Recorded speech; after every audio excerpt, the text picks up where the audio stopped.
Менің атым Арай. Жасым 28-те. Жоғары білімім бар. Астанада жұмыс істеймін. Жақында анам қайтыс болып, ауылдағы жалғыз тұратын әжемнің қолына жазғы демалысымна бардым. Біраз уақыт жанымды емдеп, тынығып келейін деп. Бірақ ол ауыл маған тыныштық емес, керісінше тәніме от жаққан тосын сезімді сыйлады. Ол үйге сол күні кешке келді. Анамның туысқан інісі екен, шамамен 50-ге таяған. Қара костюм, сәл тершіп тұр, бірақ өз-өзіне сенімді. Даусы барқыттай, жүрісі баяу, салмақты. Бірақ ең қызығы оның жүрісімен қатар шалбарының ішіндегі әлде бір ауырлық көзге ұрып тұрды. Мен еріксіз төмен қарап қойдым. Сол сәтте жүрегім біртүрлі соға бастады. Біртүрлі тартылыс сезімі. Бейтаныс адам, бірақ мені іштен шымырлатып, бір тылсымға тартып бара жатқандай. Түн барлығы ұйқыда. Мен сыртқа шықтым. Ауылдың тыныштығы, жұлдыздар. Кенет артыма қарасам, ол тұр. Ұйықтап қалмадың ба, деді. Жоқ, көңіл күпті, дедім мен жай ғана. Ол маған жақындап келді. Қолында темекі шылымды тұтатып маған қарап тұр. Көздері терең, үнсіз, бәрін айтып тұрғандай. Сірә ол да бірдеңе сезіп тұр. Кешір, деді ол, күтпеген жерден. Не үшін, дедім, саған бұлай қарамауым керек. Бірақ еріксіз ол үнсіз қалды, менде. Ол жақындап келіп шекемнен сипады. Тоқташы, дедім ақырын. Бірақ денем қарсы емес еді. Қаласаң кетейін, деді. Қаламадым деп айтсам өтірік болар, дедім мен. Сол сәтте бір-бірімізді тым жақын тұрдық. Ауамыз араласып кетті.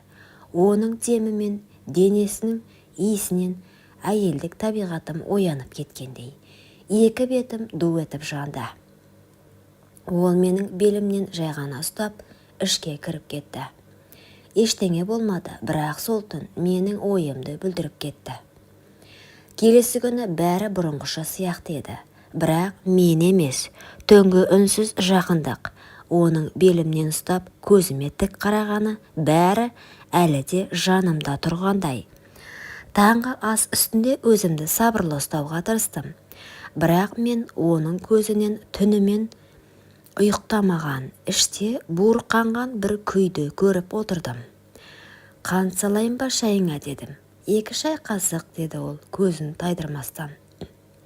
Мен кесеге еңкейіп қант салып жатқанда, оның көзі менің арқамнан төмен сырғып, беліме одан ары тағы да сол жерге, тура сол түнгі ойларымыз ұласқан тұсқа түскенін сезіп тұрдым. Арай, деді кенет. Иә, сен қазір кетсең, мен өкініп қаламын. Бірақ қалсаң, бұл ауыл сені кешірмейді. Мен кешірім үшін емес, шындық үшін өмір сүргім келеді, дедім жай ғана. Сөйтіп, орнымнан тұрдым да сыртқа беттедім. Бірақ ол менің соңымнан ерді. Кешке қарай бақшада жалғыз жүргенмін. Ол артыма келіп үнсіз тұрды. Бүгін сені түсімде көрдім, деді. Қандай түс? Сен мені сүйіп тұрсың, бірақ мен саған тиіспей тұрмын. Сонда сен жылап жібердің, неге мені қаламайсың деп. Ол жақындады, мен қозғалған жоқпын. Себебі қаламағаным емес, күткенім еді. Ол қолын мойныма қойып, бетіме еңкейе түсті. Тынысы маған тиді. Мен көп дүниені бастан өткірдім, Арай. Бірақ дәл сен сияқты мені іштен қопарған әйел болмапты, деді. Сол сәтте менің жүрегімде, тәнімде оны қалағанын мойындады. Ол мені құшақта баяу демалып тұрды. Жейдемнің түймесін ашпады, киімімді шешпеді, бірақ жылы алақаны белімде қозғала бастағанда ішімде тоқтаусыз толқын жүріп өткендей болды. Мынау, деді ол сәл шегініп. Не? Қарай көр, сенің құшағыңда менің тыпыршып тұр ғой, деді. Ол күліп айтты, бірақ менің ұялдым. Керісінше қызара отырып, қолымды оның белінен төмен сырғыттым. Терең тыныс алды. Ойнама, деді. Жоқ, бұл ойын емес, дедім мен. Сол сәтте 2 адам емес, 2 жалындаған мұң, 2 жанашыр тән үнсіз ұғысты. Күннің қызғылт шапағында ол мені ақырын жерге отырғызып, үстіме өзінің күртешесін жауып қасымда жатты. Ол кеште бәрі тыныш еді. Ауыл үйі тып-тыныш, тек жүректің дүрсілі ғана айқайлап тұрғандай. Әжем ерте жатып қалған, ал мен өз бөлмемде, бірақ ұйықтар түрім жоқ. Телефонды шұқылап өзімді алдағансып жатқанмен санам сол бір еркекті армандап жатты. Төменгі бөлмеден оның жүріп келген дыбысы естілді. Суды ішіп тұрған болар. Кейін есік ақырын ашылды да, дәлізде бір сәт үнсіздік орнады. Менің жүрегім тоқтап қалғандай. Қадамдары баяулап дәл менің есігімнің тұсына келді. 1-2 секунд үнсіздік, сосын жай ғана есікті қылдады. Мен үндемедім, бірақ орнымнан тұрып есікті аштым. Ол кірді. Үстінде тек ақ футболка мен спорт шалбар, ал мен түнгі жібек халатпен шашым жайылған күйі. Бөлмеде тек 2 демнің дыбысы ғана қалды. Мен саған тиіспей-ақ кетейін деді. Бірақ кеткің келіп тұрған жоқ қой, дедім мен ақырын. Ол күлді, бірақ көзі жанып тұрды. Жан жүрегіммен мені тілеп тұрғанын жасыра алмады. Қаласам қалайын, деді. Мен жай ғана басымды изедім. Ол маған жақында баяу құшағына басты. Жай емес, сақтықпен, дірілмен, бірақ шексіз нәзіктікпен. Сол сәтте менің денем күйіп бара жатқандай еді. Оның алақаны арқаммен сырғып төмен қарай беліме жеткенде мен еріксіз демімді ішіме тартып қалдым. Сен тоңып тұрсың ба, Рай? Жоқ, жаным ысып барады, дедім. Ол мені төсегіме жайғастырып үстіме ақырын отырды. 2 алақаны менің бетімді сипады. Көзіміз сөйлеп тұрды. Сосын оның денесі менің денеме жақындасқанда бәрі тоқтады. Уақыт жоқ, әлем жоқ, тек екеуміз ғана. Сол түні біз бір-бірімізді аштық. Киім емес, ойлар шешілді. Ет емес, сезім тоғысты. Оның демі мойнымнан шарлап, қолы менің сыздаған тұстарымды сипалай өтсе, мен де қарап тұрмадым. Қолым оның ішінен сырғып баяу төмен қарай созылды. Тоқта, деді бір сәт. Неге? Өзің дайынсың ба? Сол сәт дүние біз үшін қайта басталды.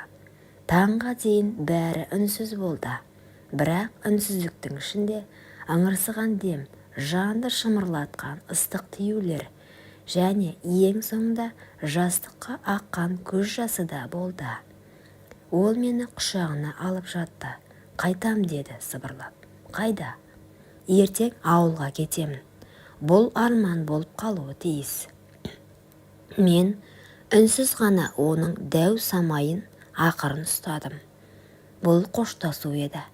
Бірақ менің тәнімде, жанымда оны ешқашан босатпайтынын енді білдім. Таң, күн әлі шықпаған, бірақ мен ұйықтамағанмын. Төсекте шалқамнан жаттым. Кеудемде бос кеңістік, жанымда иісі ғана қалған дене.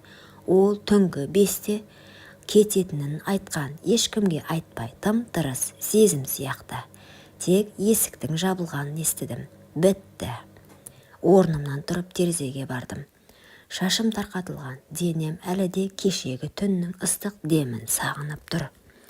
Көше іші қараңғы, бірақ алыс көліктің шамы бір сәт жарқ ете түсті. Ол еді, кетіп бара жатыр. Сол дәу самай, сол иіс, сол ыстық алақан енді тек естелікте қалды.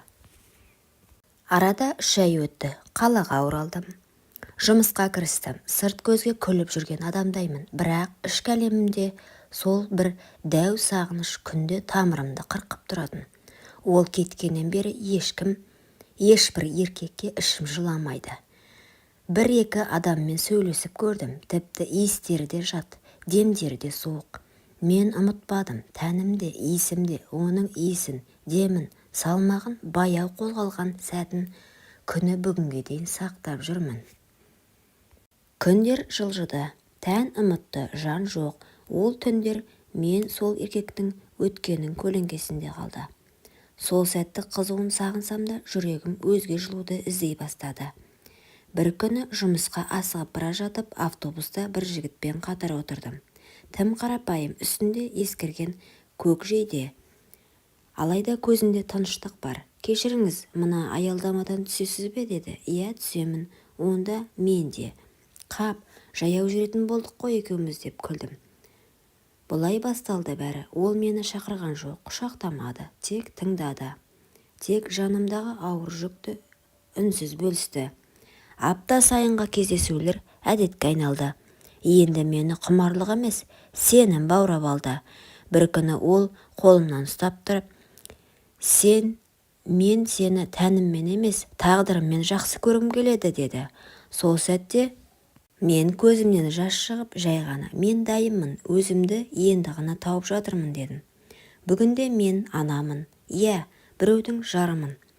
Бір кездері тән қызығына алданғаныма ұяламын. Бірақ мен сол арқылы өзімнің шын әйелдік болмысымды таныдым. Жан рахаты тән ләззатына емес, түсінік пен құрметке негізделеді екен. Бүгінде менің күйеуім дәл сол қарапайым жігіт. Ол жатын бөлмеде керемет болмағанымен, бірақ махаббаты алыптай. Әжем маған соңғы рет алақанын жайып ақ батасын беріп еді.